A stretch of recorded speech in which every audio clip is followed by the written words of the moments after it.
Karen flew out of the water like a dolphin on fire, screaming it burns, while flailing her arms and scrambling across the lawn like a wet cat at a dog show.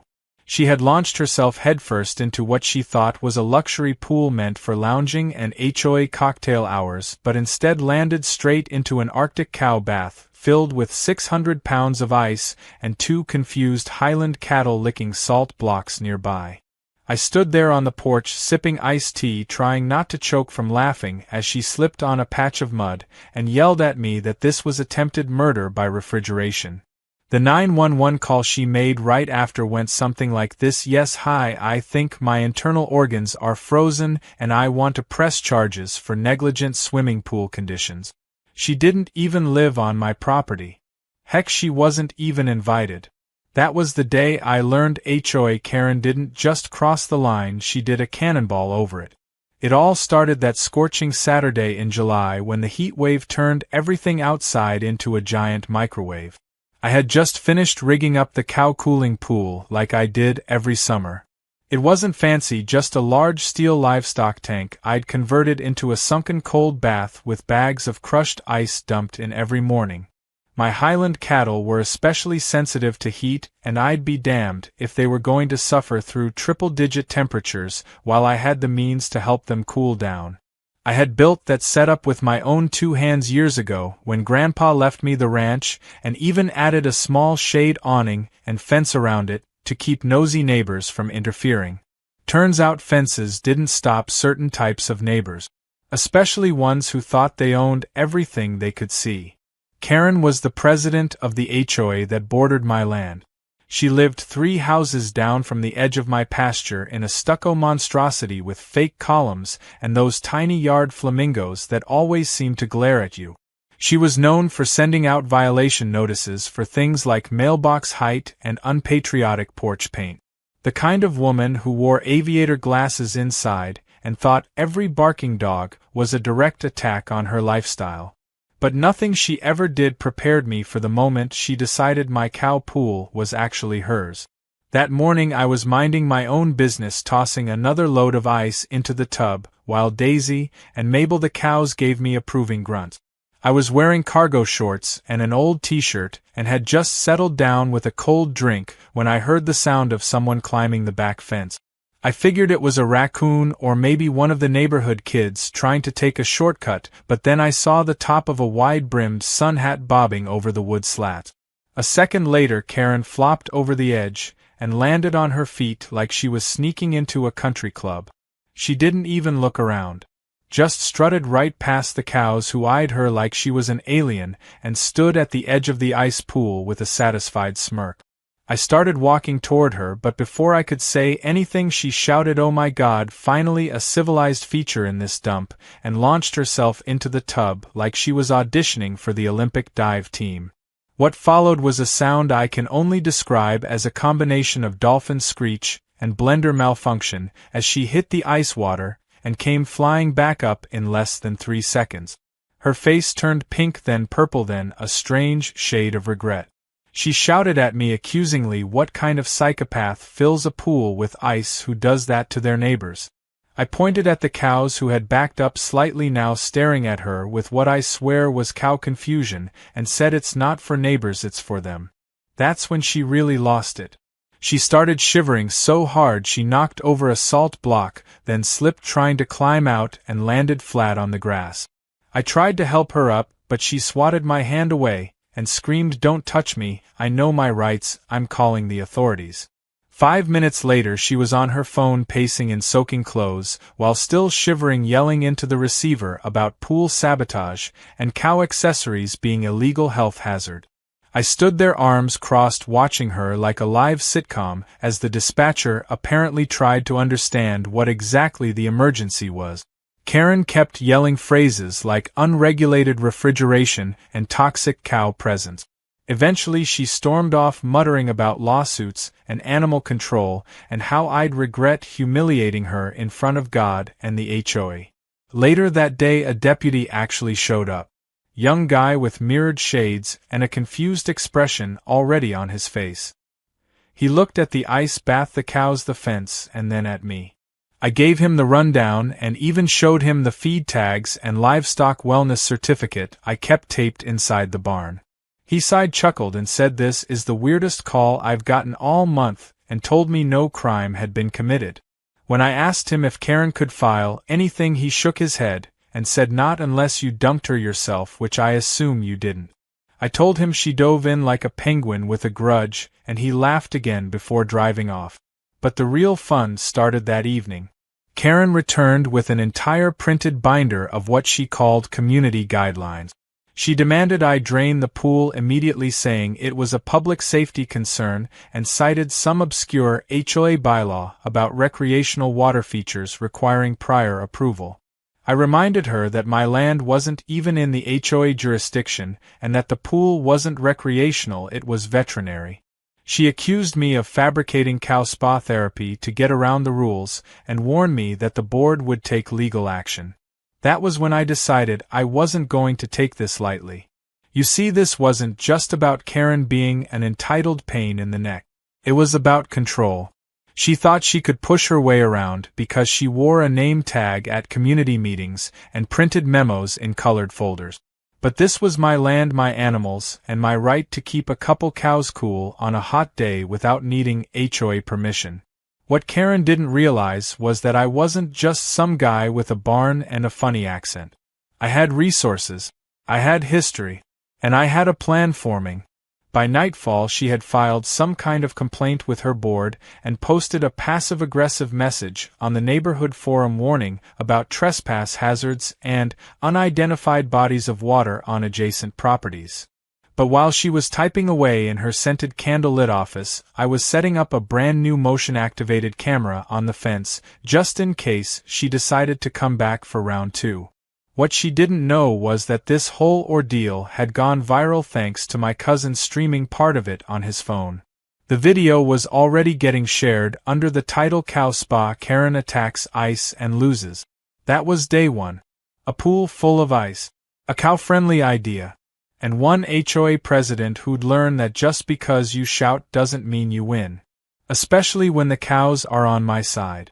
The sun was already baking the gravel driveway by the time I heard the hollow thud of someone slapping a rolled-up notice against my gate. I didn't have to see her face to know who it was.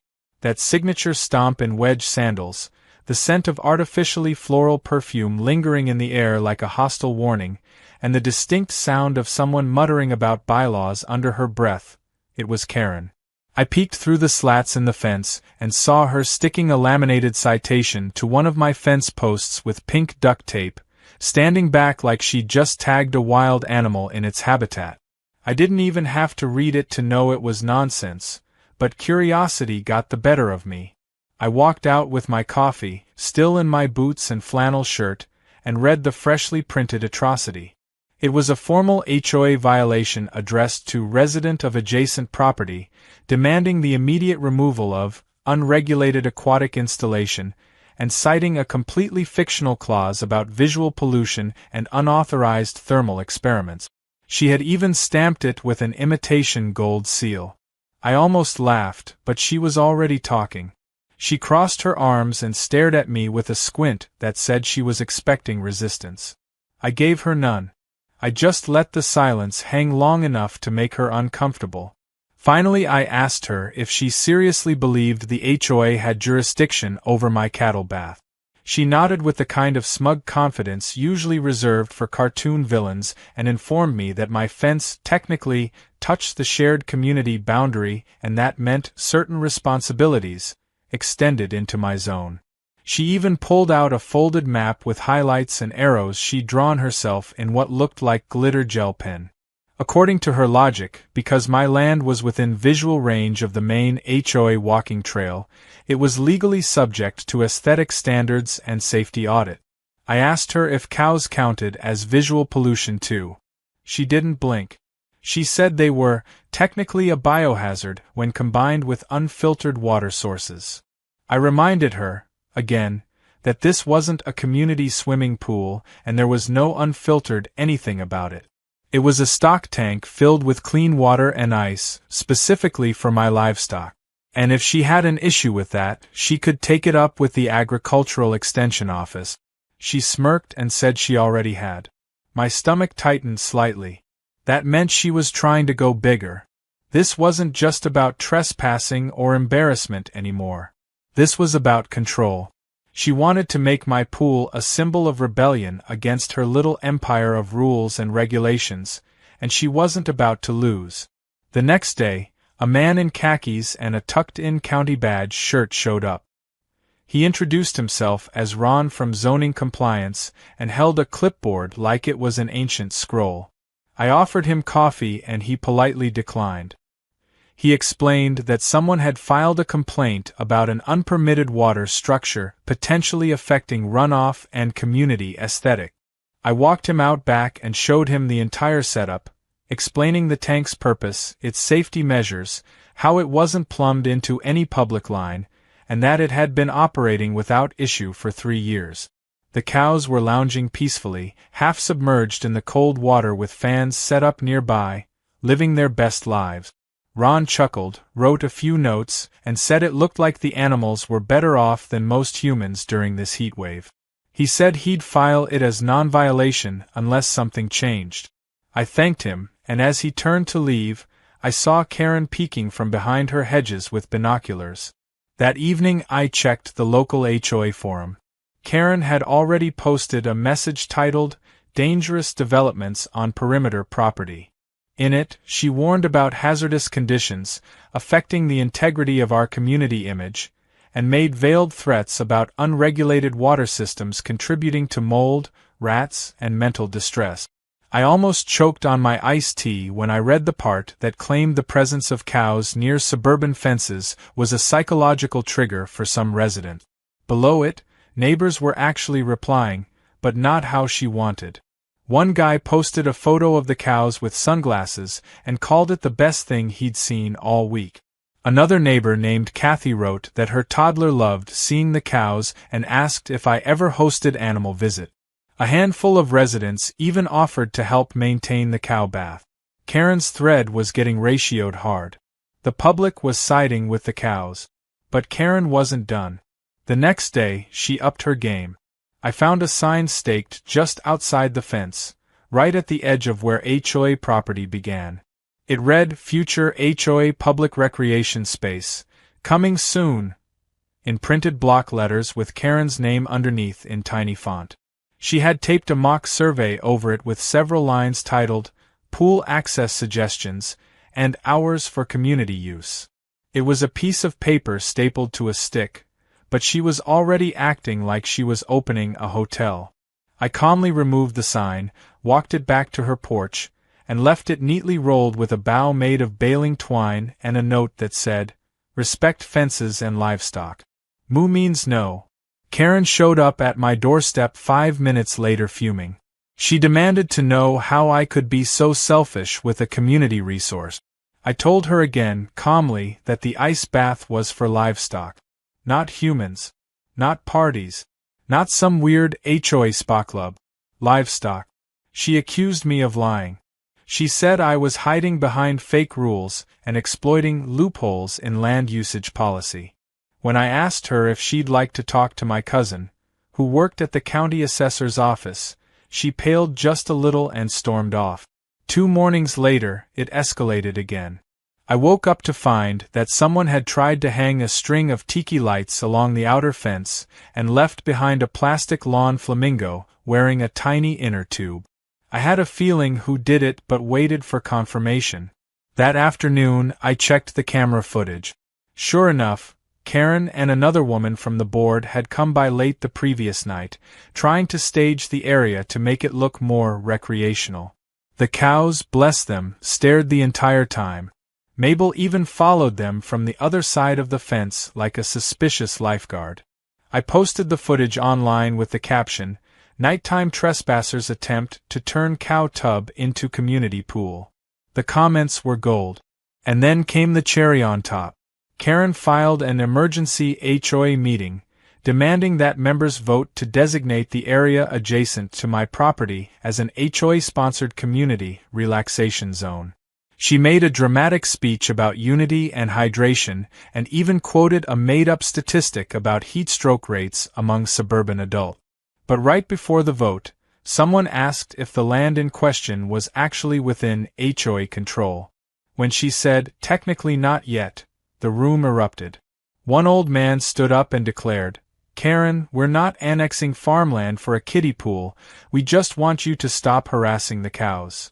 She tried to save face by saying it was about beautification and property values, but the damage was done. That night I threw together a small cookout. Nothing fancy, just ribs, sweet tea, and a few neighbors who'd backed me up. As the sun set, we sat near the cattle, who were once again enjoying the ice bath in peace. One guy brought a Bluetooth speaker, and someone played a slow country tune. We raised a toast to the cows, to fences, and to knowing when to mind your own business. But I knew this wasn't over.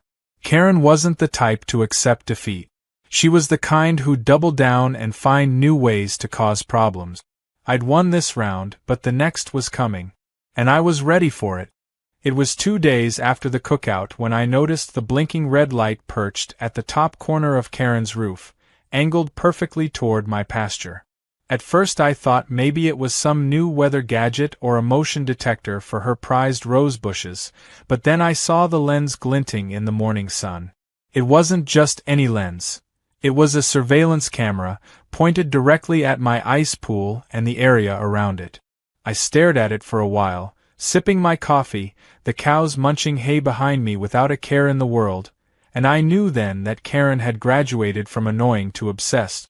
That blinking light was her new power move. But she'd forgotten one thing. I had a little tech knowledge of my own and a cousin who worked in security installations for the county courthouse. Later that afternoon, after confirming that Karen had indeed installed 2 wireless cameras angled across the property line, I decided to flip the script. With the help of my cousin Caleb, we patched into the feed she was transmitting. No firewall, no encryption, just pure HOA-grade paranoia. Within an hour we had rerouted her footage into a private folder and layered it with a bit of farm humor. Every time her camera captured movement near the pool, it would trigger a cow-themed music overlay and captions like, "Welcome to MooTube Live" and Karen's unauthorized nature documentary. Of course, none of it went public yet, we weren't interested in lawsuits. But the moment she came at me again, I was ready to hit upload. By sundown, I caught her standing behind her curtain, peeking through binoculars like a budget spy. She had no idea we were already seeing everything her cameras did. Mabel the cow even gave a big snort and stared straight into the lens at one point as if to say, "We see you too." The next morning, I found another printed notice on my gate, this one thicker, stapled, and wrapped in plastic in case of dew. It was an HOA-backed petition titled Community Pool Conversion Proposal. In it, Karen was rallying members to vote for transforming my cow cooling tank into an official neighborhood recreational zone for summer use. She'd somehow spun a narrative that I had once allowed unauthorized guests to swim in it, conveniently ignoring the fact that she had jumped in uninvited, and was now acting like she had to take over the space to prevent future liability. There were signatories too. About 8 names from people I'd never even seen near my fence. Curious, I went knocking on a couple doors that afternoon just to confirm. 3 of the signatures were fake. One belonged to a woman who'd moved out last year. Another was an elderly neighbor who told me point-blank that Karen said it was just a routine community survey and tricked him into signing. The third was a kid, literally a 12-year-old boy who thought he was signing up for a summer water balloon fight. I took photos of each of them holding signs that said, "I did not agree to this HOA nonsense," and kept them stored, just in case things got legal. The worst part came that evening. Karen showed up again, this time with a man in a blazer and clipboard who she introduced as a recreational property consultant. She claimed he was there to assess the pool's viability for public transformation. The man took one look at the ice, the cows, the salt blocks, and the thermometers nailed to the barn post and gave her the flattest expression I've ever seen. He whispered something to her and walked off, shaking his head. Karen stayed behind, insisting that I should voluntarily remove the tub and replace it with a community kiddie pool with filtered jets and inflatable furniture. When I reminded her again that she was trespassing and delusional, she got loud. Real loud. She started shouting about how she had worked hard to keep this neighborhood beautiful, and that I was ruining community morale with livestock. I stood still, arms crossed, while the cows wandered up behind me like furry backup dancers. Then, as if fate timed it for maximum comedic effect, Mabel let out the longest, loudest moo I've ever heard, right in the middle of Karen's rant. The timing was so perfect I nearly lost it. Karen stopped mid-sentence, turned to look at the cow, and muttered something about ungodly farm beasts before storming off.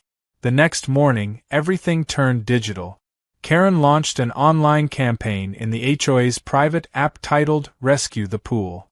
She uploaded pictures of my cow tub, cropped carefully to avoid the livestock in most of them, and claimed it was a neglected community feature being monopolized by one resident. She even posted an edited video clip of her slipping into the ice bath, and cut out the parts showing she trespassed.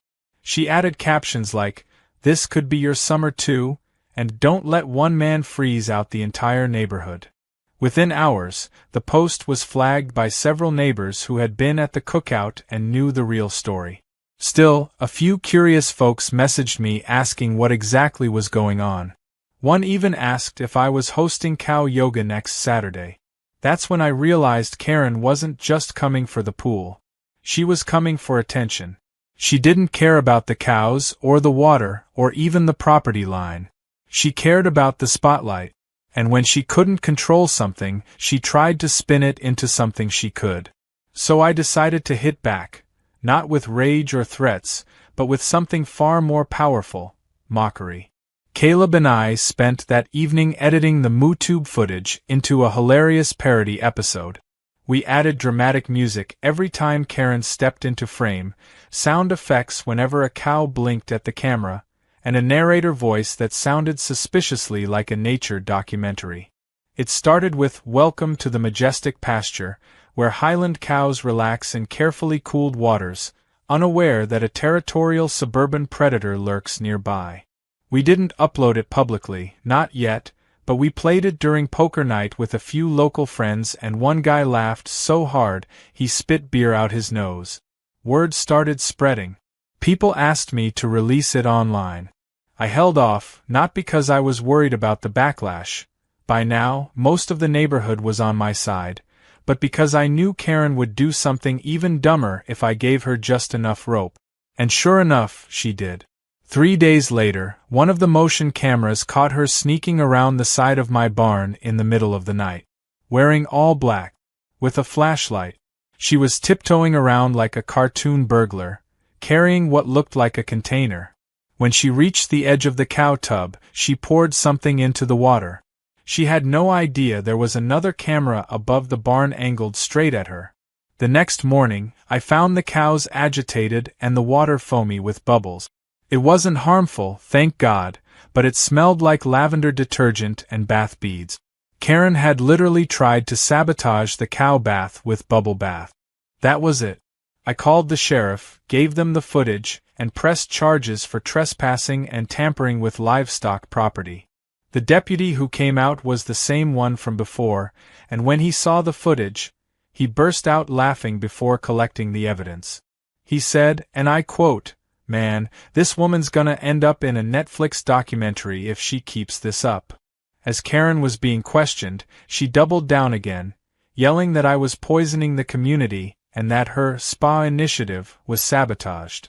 She actually said those words, spa initiative. Meanwhile, the cows stared blankly at the commotion like wise old judges who had seen enough. The fallout was beautiful. The HOA board held an emergency session where several members voted to suspend Karen's privileges pending investigation. Her online posts were locked. Her surveillance cameras were taken down by order of the HOA itself. And yet, she still wasn't done. Because she had one more card to play. One that involved a secret plan, a bulldozer, and a document she believed would change everything.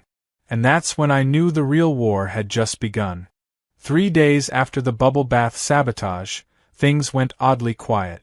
Too quiet. Karen's usual antics, shouting from across the fence, leaving laminated threats on my mailbox, and sending HOA-wide emails filled with melodrama, stopped entirely.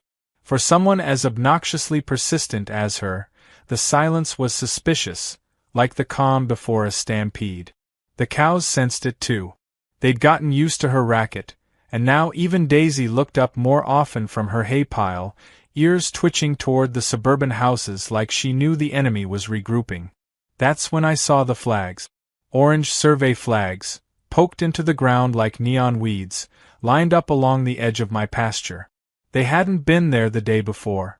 I followed the little trail of flags around the fence, and found a new sign staked just off the HOA walking path. It was glossier than the last one and twice as ridiculous.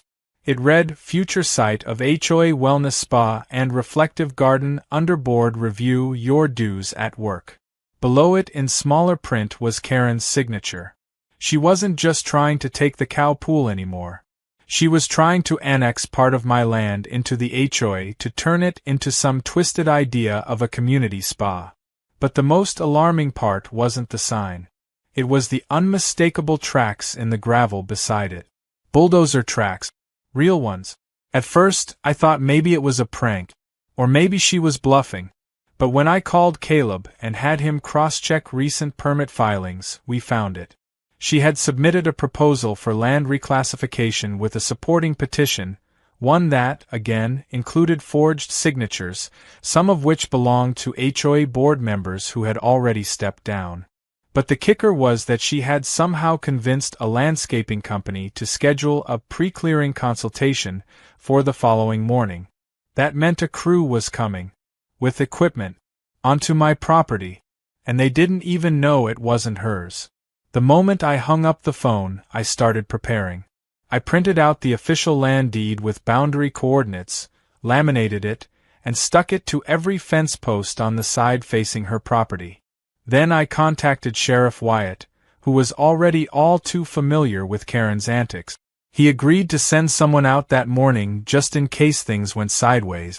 And then, just to top it all off, I made invitations. I called it the Great Cow Pool Party, and printed out about 30 invitations for neighbors and locals who had supported me through Karen's campaign of chaos. I promised cold drinks, barbecue, live music, and therapeutic bovine presents. I even booked a local guitarist and got a bakery to donate cupcakes with tiny cow faces on top. If Karen wanted a spectacle, I was going to give her one, only it would be full of laughter, not laminated tyranny. The next morning arrived with a low rumble in the distance. At exactly 9:12 a.m., a flatbed truck rolled in towing a medium-sized bulldozer, followed by a landscaping crew in neon vests looking very confused. I met them at the gate with a copy of the land deed and a steaming cup of coffee. When I asked them who hired them, they sheepishly showed me a printed work order signed by none other than Karen Wilcox. It listed my address and described the job as clearing out an unkempt recreational area for HOA development. I showed them the deed. I showed them the fence. I even offered them some ribs. They took one look at the sheriff's car parked just beyond the pasture and backed out faster than a cat in a bathtub. Karen, however, had already arrived in full regalia. She wore a floppy sun hat, oversized sunglasses, and a scarf that looked like it came from a soap opera villain's wardrobe. When she saw the party starting, the barbecue smoking, and a dozen people already setting up chairs near the cow tub, she lost it. She marched toward the fence like a one-woman parade, carrying a clipboard and what appeared to be a megaphone. Her voice came out shrill and theatrical, demanding that the equipment be moved in, that the cows be relocated, and that I be detained for obstruction. The sheriff walked up to her calmly, asked to see her paperwork, and took it from her hand before she could argue. As he read it, she started ranting about community revitalization and public mental health. She even gestured toward the cow bath and accused me of maintaining a psychological trigger zone. When she realized no one was taking her seriously, she doubled down. She pushed past the fence, walked directly toward the cow tub, and attempted to plant a decorative shrub in the grass, yelling that she was symbolically claiming the area for HOA purposes. Unfortunately for her, she did this right as Mabel was walking out of the bath. The cow, cold, wet, and unimpressed, shook like a dog and sprayed Karen with a full-body splash. The moment froze in time. Her hat flew off. Her scarf slapped across her own face. Her clipboard landed in the mud. She screamed, stumbled backward into the shrub she just planted, and sat down with a wet thud, completely soaked. The party, which had paused at the commotion, erupted in laughter. Even the sheriff had to turn away to hide his smirk. Karen stood up, her entire outfit clinging to her like seaweed, and pointed at me with the fury of a drenched banshee. "This is war," she growled. "You will regret this humiliation." I looked around at my guests, at the cows, at the cupcake table with little signs that said, "Moo, you glad you came?" and smiled. "Lady," I said, "you've already lost." She stormed off toward her house, barefoot and dripping, swearing that lawyers would be involved and that I'd be seeing her in court. After she left, the party resumed like nothing had happened. People danced, the cows mooed in approval, and the guitarist played a twangy version of Ring of Fire that had even Sheriff Wyatt tapping his boot. Kids took turns tossing water balloons near the cow tub, and at one point, someone attached a floatie shaped like a pig to Daisy's back, which she tolerated with surprising grace. Everyone was happy. Everyone, that is, except Karen. But she wasn't done. Her ego wouldn't allow defeat to settle so easily. That night, I received an envelope slipped under my barn door. No stamp. No address. Just 3 words written in aggressive cursive. Formal notice served. Inside was a hand-typed document stating her intention to sue me for emotional distress, public defamation, land misappropriation, and unauthorized use of water-based facilities in a manner inconsistent with HOA standards. The claim was absurd. My attorney laughed when I showed him, saying the judge would toss it before Karen finished saying the word, misappropriation. But the letter revealed something else. A desperation, a final push from someone who couldn't let go of the fact that a simple cow tub had become the neighborhood's favorite landmark. The next day, I learned she'd filed the lawsuit for real. I wasn't worried. I had video footage, official documents, witness statements, even aerial drone images showing the true property line. But it wasn't the legal angle that got me excited. It was what we discovered when we dug into the paperwork she submitted with her filing. In her exhibits, she had accidentally attached a zoning map showing her own house's location. And on that map, clear as daylight, was a boundary line that no one had noticed before. A line that sliced right through her back patio. A line that, if accurate, meant part of her property was actually sitting on my land.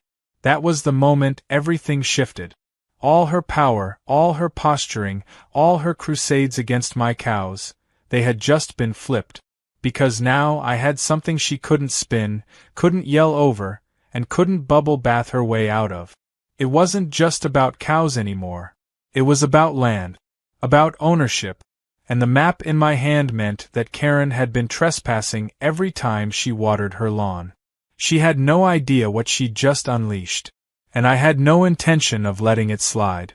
I sat at the kitchen table with the zoning map spread out in front of me, tracing the thick black boundary lines with my finger over and over again just to be sure.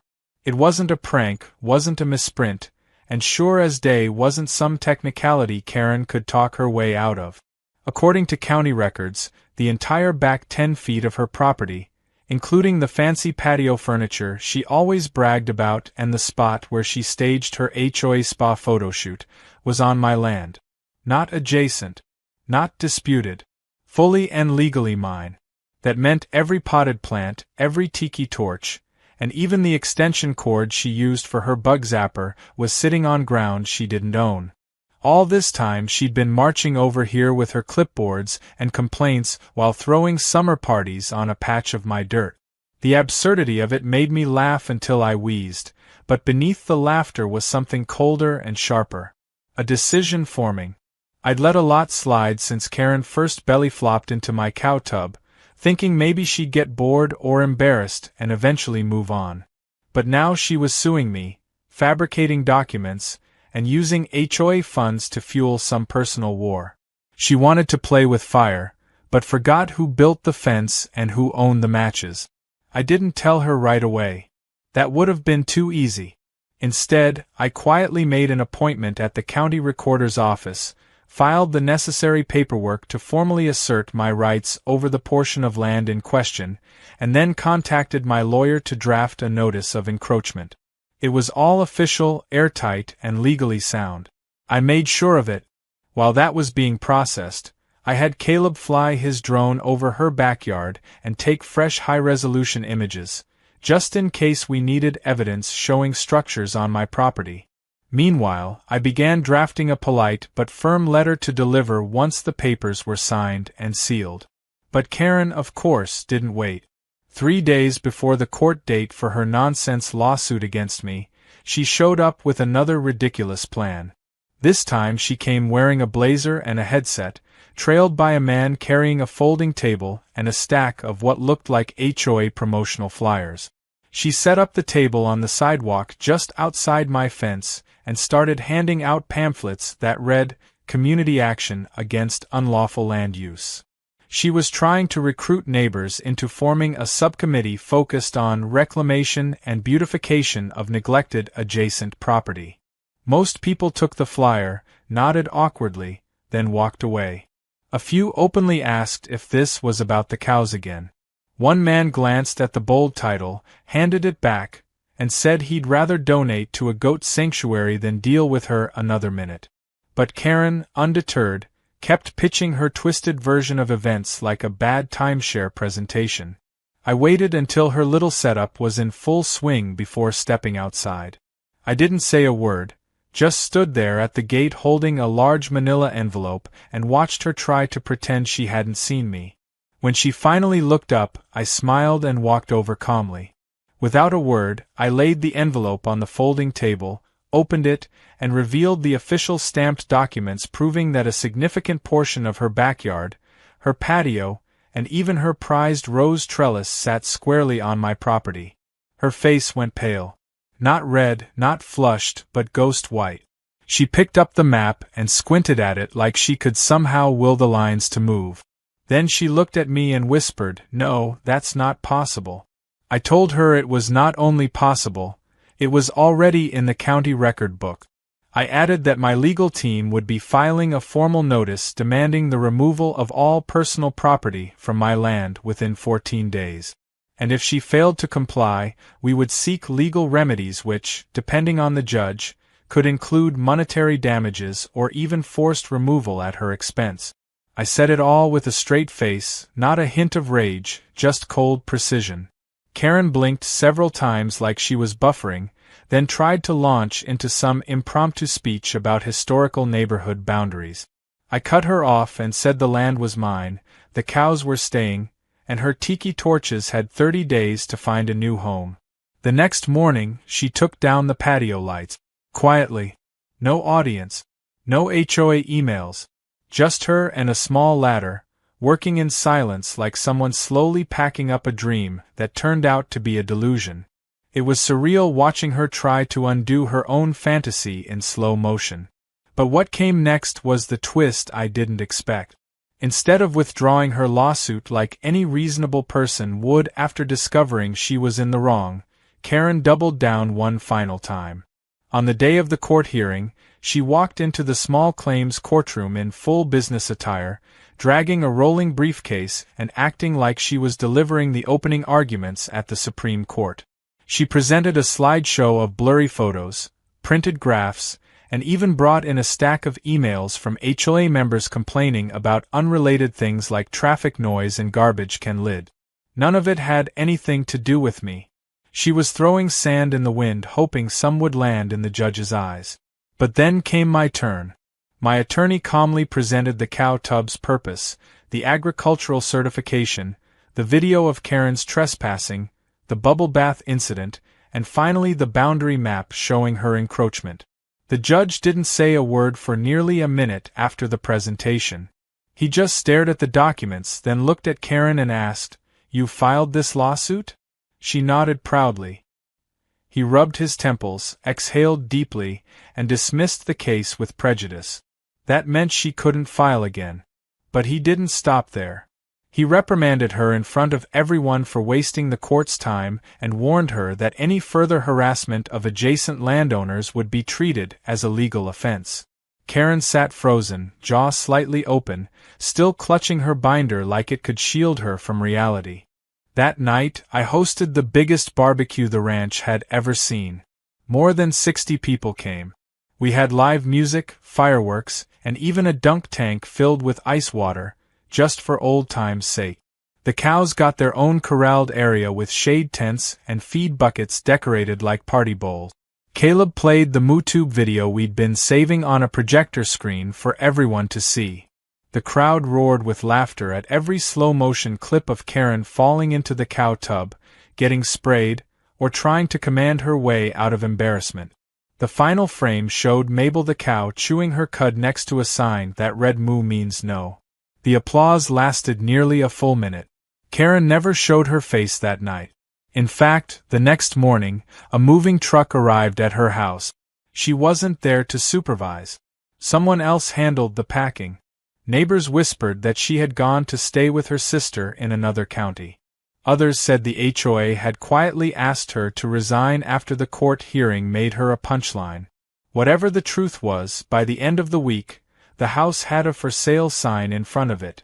And just like that, she was gone. The pasture was quiet again. The fence was intact. The cows were content, their ice bath refilled, their water buckets full. Life returned to the simple rhythm it had always followed out here: sunrise, hay, a breeze cutting through the grass. But now there was a little more laughter in the air. A few more neighbors stopping by to say hello. A greater appreciation for just how ridiculous things could get when someone forgets where their land ends and their entitlement begins. I leaned on the fence post, watched Mabel step into the chilled water with a sigh of pleasure, and smiled. No more trespassers. No more megaphones. Just peace, pasture, and one very well-earned victory.